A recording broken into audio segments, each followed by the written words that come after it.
Pendidikan itu tidak penting di Indonesia. Para pemilik stasiun TV tidak banyak menggunakan kuasanya untuk mendidik. Mereka mempertontonkan apa saja yang menghasilkan profit bagi mereka. Drama percintaan, perselingkuhan, dendam dan pertikaian, acara gosip pagi, siang, dan malam. Apa yang bisa dipelajari anak-anak kita dari semua itu? Persentase tontonan edukatif dan yang non-edukatif jauh tertinggal. Pendidikan itu tidak penting di Indonesia.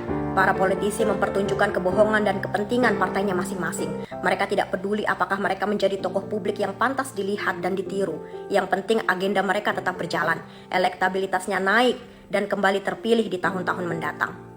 Pendidikan itu tidak penting di Indonesia. Banyak pejabat pemerintah dan pejabat publik jadi koruptor, tapi sama sekali tak memperlihatkan rasa malu. Mereka tidak berpikir dan tidak sadar yang dilakukannya bisa menghancurkan generasi ini dan generasi mendatang. Pendidikan itu tidak penting di Indonesia. Lebih banyak para public figure memilih memamerkan Lamborghini, barang-barang bermerek, memperlihatkan harta-hartanya. Mereka tidak mau menyuarakan tentang pentingnya pendidikan dan menggunakan ketenaran untuk memperbaiki negerinya. Hasilnya, generasi kita berlomba untuk menjadi viral, terkenal, dan kaya saja. Pendidikan itu tidak penting di Indonesia, karena masih banyak orang tua berpikir bahwa kewajiban mereka menjadikan anaknya berpendidikan dan menjadi manusia yang luhur cukup dengan mengantar dan menjemput anak mereka dari sekolah saja.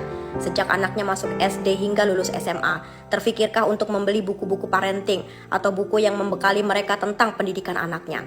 Pendidikan itu tidak penting di Indonesia. Semua dari kita melakukan apapun semaunya. Kadang tak peduli bahwa kebebasan kita terikat tanggung jawab dan semua tindakan disaksikan anak-anak. Jika ada kasus besar, ada yang salah dengan anak-anak, baik di sekolah maupun di luar sekolah, kita akan meminta Menteri Pendidikan untuk berkomentar dan menuntut pertanggungjawaban. Pendidikan itu tidak penting di Indonesia. Guru-gurunya diberi dan dibiarkan terhimpit kesusahan-kesusahan. Mereka harus menangis, mengemis, dan dipaksa menyerah untuk memperjuangkan dan mendapatkan hak-haknya. Waktu yang seharusnya mereka habiskan dengan anak-anak kita rampas untuk pekerjaan lainnya. Kita letakkan beban bernama pendidikan di pundak, kepala, dan kakinya. Tapi kita biarkan tangannya terikat dan perutnya lapar. Pentingkah pendidikan itu di Indonesia?